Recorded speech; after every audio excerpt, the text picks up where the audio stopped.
Ustedes que me siento profundamente honrado y afortunado de contar con el apoyo y cariño de esta comunidad tan especial que ustedes y su servidor hemos logrado conformar. Esta noche, queridos pasajeros, quisiera agradecer especialmente también a quienes han compartido sus historias y con ello han hecho posible este viaje. Así que estamos por entrar a la desolada carretera, de modo que no hay otra cosa que hacer más que inclinar su asiento y abrochar su cinturón para que disfruten de este viaje. Estimados pasajeros, favor de abordar, ya que aquí comienza otro viaje a través de la desolada carretera, con rumbo hacia lo desconocido. Primera escala. Relatos de Coajimalpa. Hola Tony, buenas noches. Espero que estés bien, así como los pasajeros. Quisiera contarles una breve historia que le ocurrió a mi papá hace muchos años, en vísperas decembrinas. Mi papá se llamaba José Luis y mi tío Alberto. Y ya entrados en el ambiente, ellos salieron a comprar más bebidas para seguir la fiesta. Pero al ir de regreso a casa, tenían que caminar por una zona muy sola y oscura. Delante de ellos iba caminando una mujer, pero, como les repito, la zona estaba muy oscura. Así que ellos decidieron darle alcance para acompañarla. Cuentan que por más rápido que caminaron, nunca pudieron alcanzarla. Y adicional a eso, en una ligera curva que había, desapareció esa misteriosa mujer. Al llegar a la casa ambos estaban muy pálidos, y les puedo comentar, hasta lo borracho se les bajó. Les platicaron lo sucedido a mi mamá y a mi tía, y ellas, solo como en tono de burla, les dijeron que por andar de rabo verde les pasó eso. A la mañana siguiente, encontraron a un primo de mi mamá de nombre Román, quien por cierto también es mi tío. Mi papá y mi tío Alberto le contaron lo sucedido, y mi tío Román les dijo que a la par de suertudos, se libraron de la ciguanaba, es decir, la mujer con cara de caballo. Y ellos le dijeron ¿la qué? Él respondió sí, la cara de caballo. Quizá porque no tenían malas intenciones y solo pensaron en acompañarla, les perdonó la vida. Pero mi compadre no corrió con la misma suerte. Me acaban de avisar que lo encontraron tirado en el barranco y voy a ayudar a la familia para lo del velorio. Mi tío Román siguió su camino. Mi papá y mi tío Alberto se quedaron en shock y desde ahí aprendieron a tomar sus precauciones para las fiestas y no tener que salir de nuevo. Ahora pasamos al segundo relato que les quiero compartir.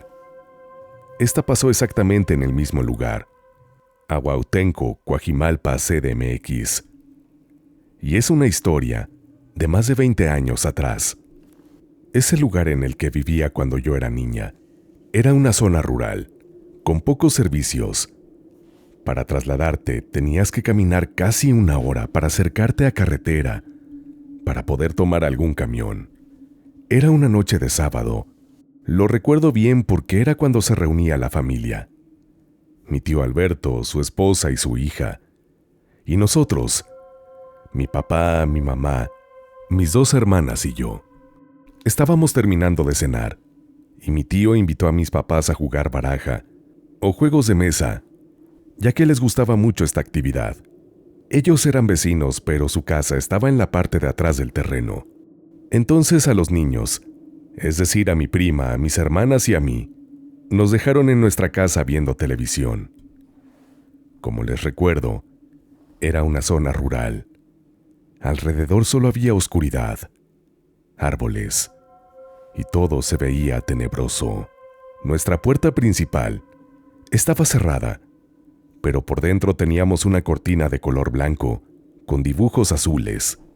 Estábamos jugando tranquilamente hasta que empezamos a escuchar los pasos de alguien que se acercaba a la puerta. Nosotras solo guardamos silencio. Parecía que ese alguien estaba caminando en el patio, pero no se alcanzaba a ver nada por la ventana que daba afuera. El ambiente en casa se sentía extraño, y mi hermana menor y mi prima comenzaron a llorar. Eran las más chicas de las 4. Mi hermana mayor estaba tratando de consolarlas, pero no sabía qué hacer o el motivo del llanto, hasta que las niñas gritaron: ¡En la puerta! Y la cortina estaba levantada, como si estuviera una persona por debajo de ella. Fue cuando las 4 gritamos y empezamos a llorar, pero esa cosa estaba caminando hacia nosotras. Llegaron corriendo nuestros papás y preguntaron qué había pasado. Les dijimos que había algo ahí. Cuando se acercaron, notaron que la puerta estaba cerrada, tal cual la dejaron. Se asomaron al patio y vieron que la tierra estaba movida, como si alguien hubiera caminado ahí. Nuestros papás trataron de consolarnos, diciendo que fue el aire lo que levantó la cortina, pero no fue así. No había modo de que el aire se colara y solo levantara la cortina de esa puerta. Ya que nos tranquilizamos, decidieron continuar su reunión en nuestra casa, cuando de repente mi mamá les dijo en forma discreta que se asomaran a la ventana. En el cerro, que se veía a lo lejos frente de la casa, se podían observar unas bolas de fuego, volando en lo alto, que se movían de un lado a otro. Cerraron las cortinas y mi mamá abrió la Biblia y la dejó en un mueble que teníamos cerca de la puerta. Al día de hoy, no estoy segura qué pasó. Unos vecinos dijeron que fue la Llorona. Otros más aseguraban que eran brujas, tratando de llevarse a los niños más pequeños. Afortunadamente mi hermana y mi prima estuvieron a salvo ese día. Pero hasta hoy, es una historia que recuerdo claramente, porque jamás había tenido tanto miedo. Espero este relato les parezca entretenido también, a su vez escalofriante, aunque tengo algunas historias más que han rodeado a mi familia. Por el momento, me despido de ustedes, conductor y pasajeros. Saludos y hasta pronto. Segunda escala.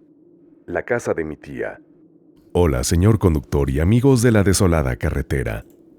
Me llamo Candy y soy de Honduras, y quiero contar algunos fenómenos extraños que viví en la casa de una tía, hermana de mi padre. Hace 4 años atrás, me pasé a vivir con una tía, y solo vivíamos nosotras dos en una casa muy grande. Las primeras noches que pasé en la habitación que mi tía me había dado, cuando ya estaba acostada, siempre a las 12 de la noche, escuchaba que tiraban como trozos de bloque a la pared del costado de mi cama. Y claramente, escuchaba cuando se desmoronaban en la pared, cuando tiraban estos pedazos de bloque. Les juro que estoy plenamente consciente de que no lo alucinaba, o algo parecido, ya que las primeras noches me acostaba tarde, porque me costaba mucho trabajo conciliar el sueño. Yo sentía extraño todo. La primera vez que escuché ese fenómeno, pensé que sería alguien que estaba haciendo eso, pero los vecinos no podían ser, ya que eran una pareja de hermanos, pero ya bien mayores, y esto no cuadraba. La pared del cuarto donde se escuchaba eso daba a la casa de ellos, y en las mañanas iba a revisar y a ver, y como se podrán imaginar, no había nada. Después de algunas semanas no lo volví a escuchar, pero lo que sí percibía era un sonido como si alguien tirara arena a mi ventana que daba a la calle. Yo me levantaba y observaba, pero no había nadie. Decidí dejar el asunto por la paz, pero lo que sí les puedo decir es que a pesar de esto, en las primeras semanas, me sentía observada, estando dentro de mi habitación. Pasó el tiempo y transcurrido un año, me sucedió algo muy extraño al interior de esta recámara. Era una noche que estaba haciendo mis tareas del colegio. Estaba sentada en la cama, y pues tenía una mesa que era plegable. Ya cansada, solo empujé la mesa un poco alejada de mi cama y me acosté, y me puse a ver un rato mi teléfono. Aproximadamente, a eso de las 11:30 de la noche, escuché que tocaron la mesa, haciendo 3 golpes. En ese instante me asusté mucho, Hasta se me puso la piel de gallina, como comúnmente se dice. Solo atiné a taparme con la cobija completa. Y luego volví a escuchar aquellos 3 golpes, claramente, pegando otra vez encima de la superficie de la mesa. Quiero aclarar que no pudo ser una persona que se haya metido a mi habitación, ya que la puerta siempre la cerraba con seguro, así que nadie podría entrar, a menos de que yo abriera. Tal vez les parezca una experiencia muy sencilla, pero les digo que vivirlo en carne propia es diferente. Durante los 4 años que viví en esa casa, nunca dejaron de suceder fenómenos extraños. Mi tía me contó que cuando estaban construyendo la casa, los 2 albañiles que estaban trabajando en ella también fueron víctimas de este fenómeno. Una vez estaban durmiendo en la casa, ya que estaban terminando, y estaban colocando tubería, y pues se quedarían para que nadie entrara a robar. Pues bien, una de las noches, Silverio, el albañil en jefe, se había quedado solo, ya que el otro había salido a beber, y pues regresaría más tarde. Así que Silverio, que se quedó en casa, dice que cuando eran como las 2 de la mañana, escuchó que habían entrado. Él pensó que era su compañero, y menciona que claramente vio a un hombre que entró y se acostó en una hamaca. Silverio, pensando que era el otro albañil, le dijo: «Compa, ya regresó». Pero este ser no le contestó, solo permaneció recostado. Silverio pensó que tal vez su compañero venía muy tomado y que por eso no le quiso responder, así que lo ignoró y se durmió.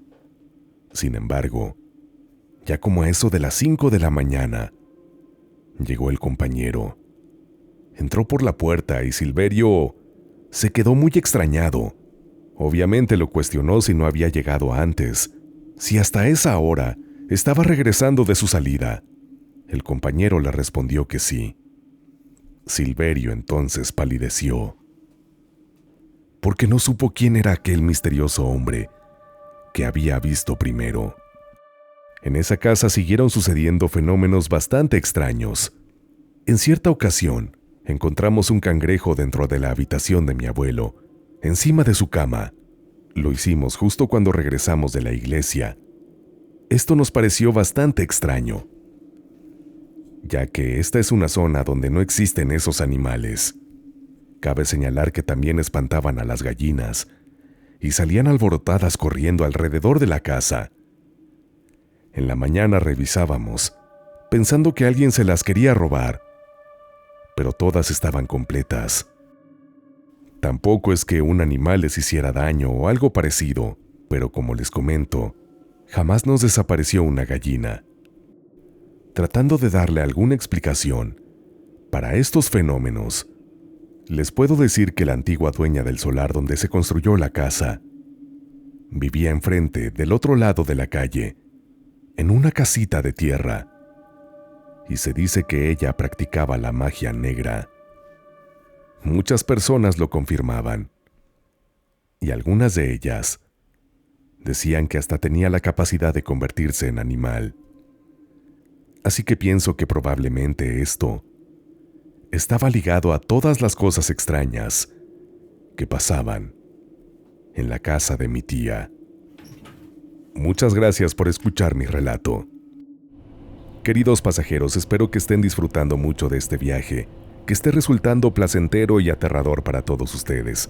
Aún hay más, pero antes de continuar, los invito a que si aún no lo hacen, se suscriban al canal y activen la campanita de notificaciones.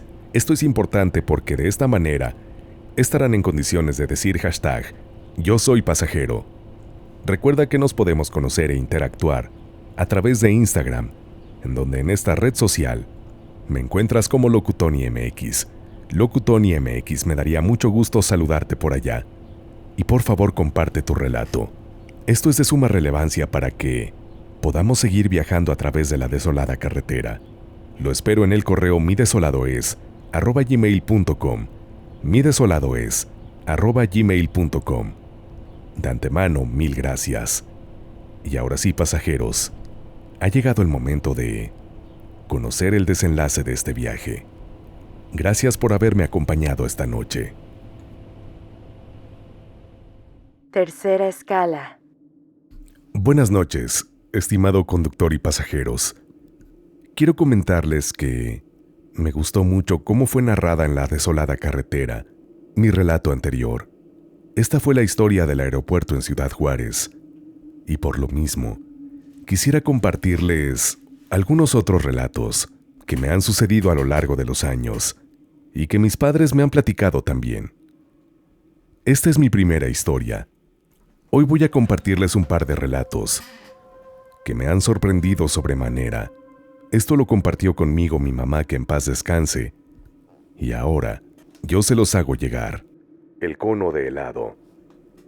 Ella, siempre que alguien le regalaba algo para comer, lo ponía arriba del refrigerador o al fondo del refri, dependiendo qué fuera lo que le dieran. Lo dejaba ahí por 3 días. Al término de esos días lo revisaba, y si veía que la comida estaba bien, entonces nos la podíamos comer. En una ocasión, le pregunté por qué hacía eso, y ella simplemente me dijo que cuando mis hermanitos se fueran a dormir, me lo contaría, cosa que no pasó, pues era noche y me dijo que me daría miedo, que mejor luego me contaría. En una ocasión yo me enfermé, así que después de dejar a mis hermanos en el kinder y la primaria, nos dirigimos al consultorio médico.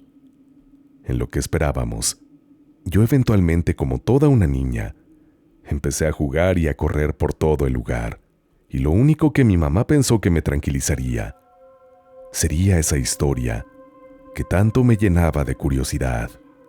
Y sí que lo hizo. Ella me dijo: hija, ¿sabes por qué toda la comida que me dan, incluso si son personas que conozco de tiempo, la guardo? Pues te cuento, yo tenía una prima de parte de la familia de mi mamá, de nombre Socorro, la cual de cariño le decíamos Coco. Coco tenía una prima de parte de la familia de su papá, de nombre Soledad, con la cual se llevaban muy bien, como si fueran hermanas. Hasta les hicieron su fiesta de 15 años juntas.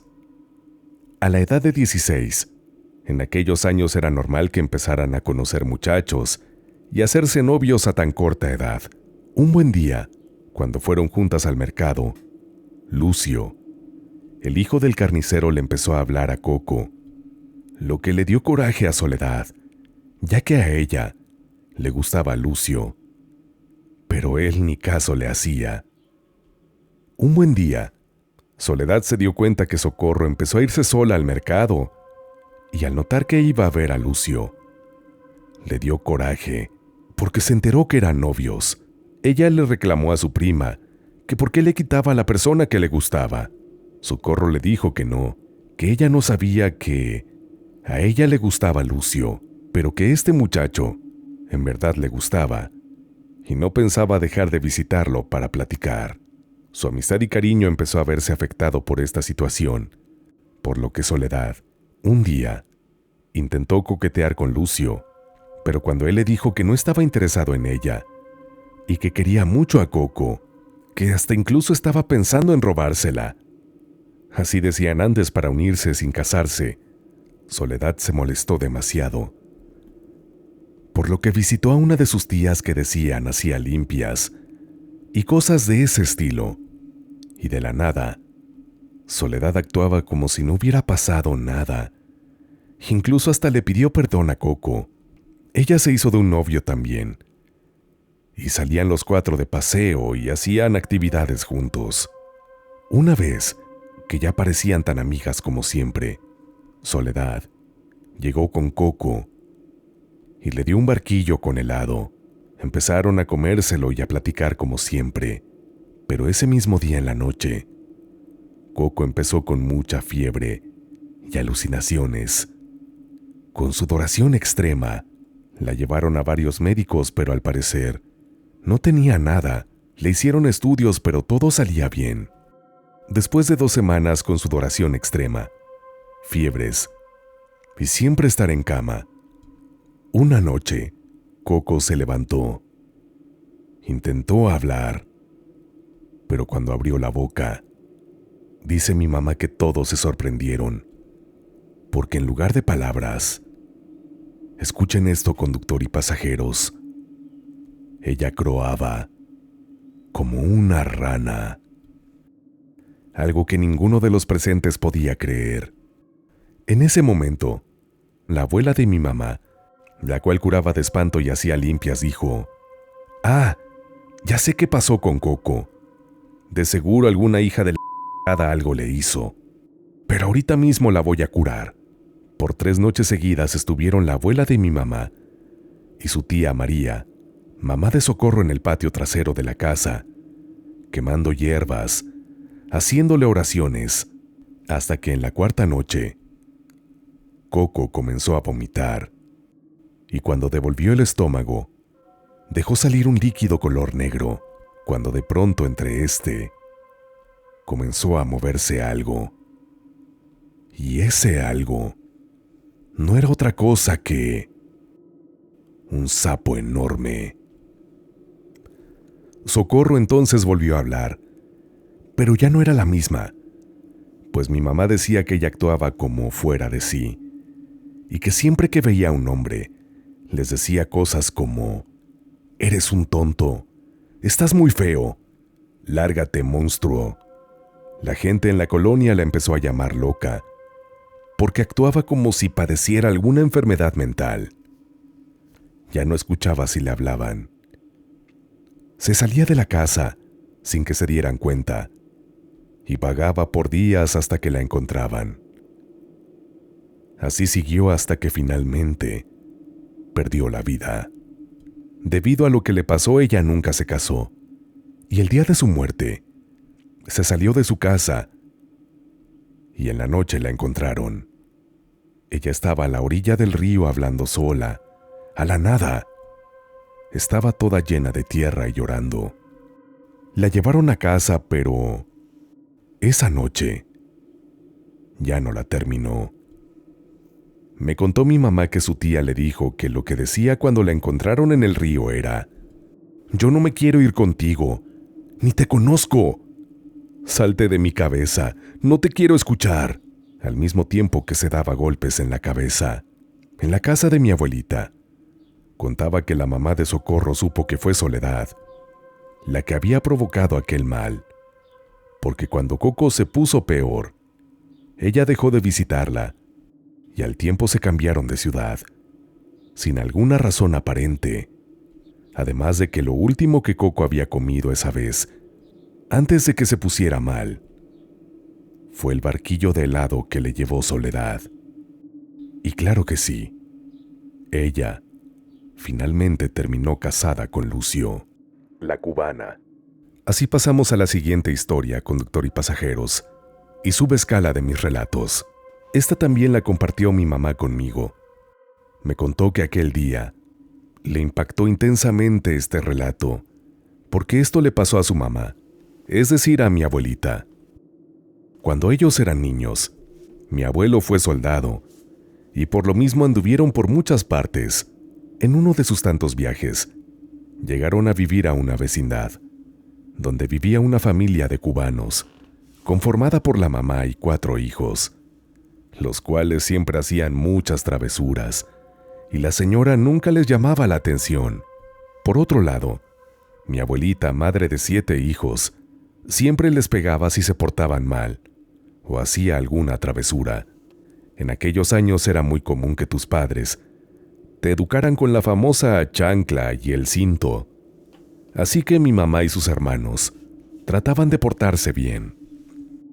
Como era una vecindad, los tendederos y lavaderos eran comunitarios. Cierto día, mi abuelita terminó de lavar y los hijos de la cubana, como así le llamaban en la vecindad, empezaron a jugar fútbol y con un balonazo tiraron el tendedero de la ropa de mi abuelita, lo que hizo que ella saliera a regañar a los niños. Pero la cubana, en lugar de salir a ver lo que había pasado y tratar de calmar a sus hijos, lo que hizo fue salir diciéndole groserías a mi abuela. Pero ella no se dejó. Eso fue el principio, ya que siempre esos niños iban y hacían travesuras para los cuartos de mi abuelita, por lo que la cubana y ella se la pasaban peleando. Un día la cubana fue a visitar a mi abuela y a disculparse con ella. Le llevó una olla de enfrijoladas y, según esto, comenzaron a limar asperezas, entre comillas.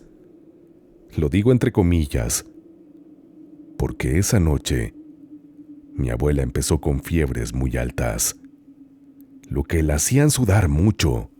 En la mañana, la llevó mi abuelo al doctor, pero la revisaron y no tenía nada. Aparentemente estaba bien de salud. Así pasaron 3 noches, hasta que en la tercera empezó a alucinar y a decir cosas como: «Ahí está, ¿la ven? Es una mujer de negro. Parece calaca, con los ojos brillosos, color rojo. Y dice que viene por mí. No la dejen entrar», decía cada que alguien entraba o salía del cuarto. Mi abuelo, al escucharla, mandó por su mamá a la capital. Al día siguiente llegó mi bisabuela, y al verla dijo: «Ah, ya sé qué pasó aquí. De seguro se comió una brujería, pero ya se la voy a quitar». Y así empezó a curarla. Cabe mencionar que mi bisabuela, cada que curaba a alguien, le daba como una especie de gripa y se enfermaba. Así que, cuando ya mi abuelita se puso bien, fue reclamarle a la cubana, porque obvio que se dio cuenta de lo que había hecho. ¿Y cuál fue la sorpresa de todos? Que ella, de la nada, se había ido. El casero, al entrar a sus cuartos, encontró altares y veladoras por todos lados. Así que ya no cabía la duda. Había sido ella. Por esas cosas que vivió mi mamá con su prima Coco y con su propia madre, ella, aunque fueran familia, y más con la que había tenido algunos percances, si le daban algo de comer lo guardaba, y esperaba 3 días para comerlo, pues la mamá de mi abuelito decía que si alguien te regala algo de comer y te quiere hacer algo, debes incurrir en esta acción: esperar 3 días, ya que en este lapso, si la comida se engusana o se echa a perder, es que algo le pusieron. De lo contrario, si la comida queda intacta al 3er día, esto quiere decir que todo está bien. Ahora yo hago lo mismo, pues independientemente de que estas historias fueran reales o no, más vale prevenir que lamentar. Estas 2 historias me las contó mi mamá cuando era niña y se me quedaron muy grabadas, y ahora cuando las recuerdo me siguen causando impacto, pero a la vez las recuerdo también con cariño, ya que ella hace 3 años se nos adelantó en el camino. Ten cuidado al contar historias de terror. Quisiera cerrar mi participación hoy con una historia más, conductor y pasajeros. Esta me la acaba de contar mi papá, y con su autorización la estoy escribiendo aquí. Él es originario de Guanajuato, capital, lugar donde abundan las leyendas e historias de los callejones. El pasado Día del Padre, estábamos la familia reunida, y al entrar la noche, siempre solemos apagar las luces y empezamos a ver las estrellas, pues mi papá vive en un pueblito muy pequeño, donde aún se pueden apreciar las constelaciones por la noche. Pero, como se podrán imaginar, conductor y pasajeros, como buenos fiesteros empezamos a tomar alcohol. Bajo estas circunstancias, yo siempre termino contando algún relato que escuché en los viajes de la desolada carretera y que vaya relacionado con el tema de la noche en la medida de lo posible. Ese día no fue la excepción, y después de que conté una historia, mi papá, ya algo tomado, me dijo: «Con que no me vayas a salir como un compañero de la academia cuando era joven». Y entonces procedió con su relato. Cuando era universitario, un fin de semana nos pusimos a pistear todos los de conta, es decir, contabilidad, y un compañero nos llevó a su casa.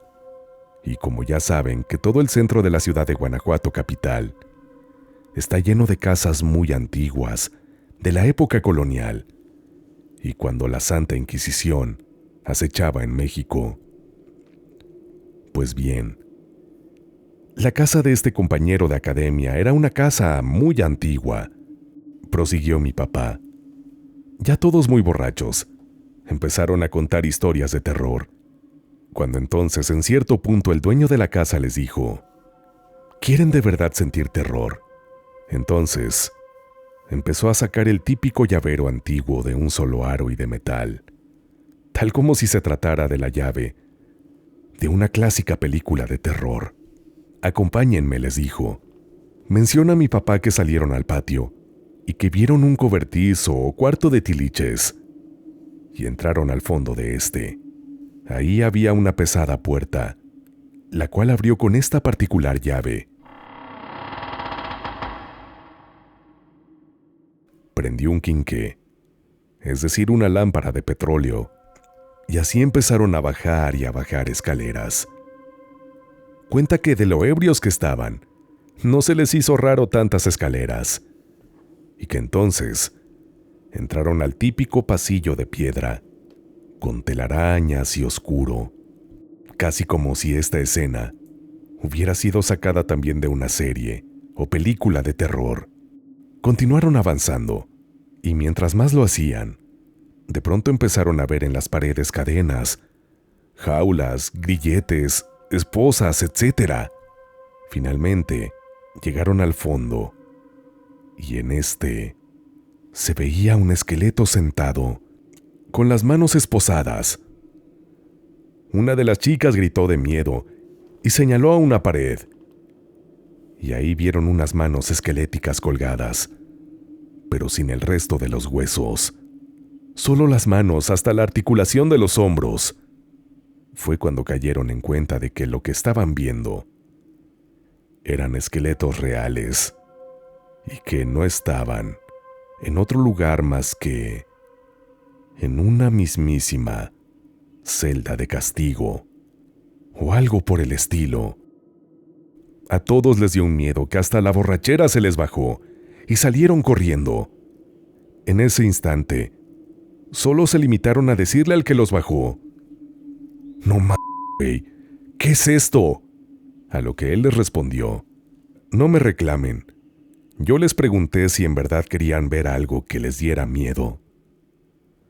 Cuenta mi papá que en la subida, las escaleras les parecieron eternas, y cada que este compañero los invitaba a su casa, después de esta experiencia, ya nadie quería ir. Dice que para él fue una experiencia tan aterradora que nunca nos la contó, y que si se había atrevido esa noche, era porque ya traía algunas copas encima. De lo contrario, este relato aún seguiría en las penumbras. De esta experiencia, conductor y pasajeros, creo que vale la pena resaltar que algún día en una velada puede ser que alguien, tal como a mi papá se lo hicieron, les provoque un buen susto. Así que no lo olviden. Tengan mucho, pero mucho cuidado al contar historias de terror.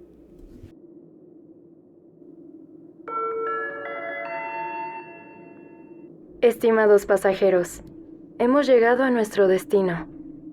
Gracias por acompañarnos en este viaje. Es momento de descansar. Si creen poder,